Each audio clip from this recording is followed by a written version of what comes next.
E aí galera, estou aqui para ensinar vocês como ter o seu IP americano.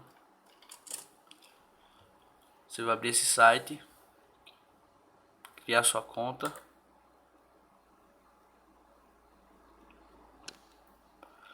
plano básico, aqui ó.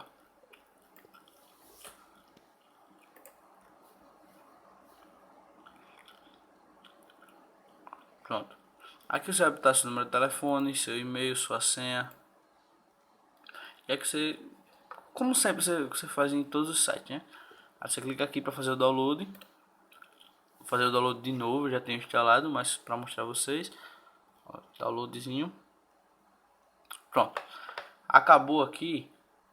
Você vai fazer o login. Tá aqui o aplicativo. Ele vai vir aqui, ó. Ele aqui.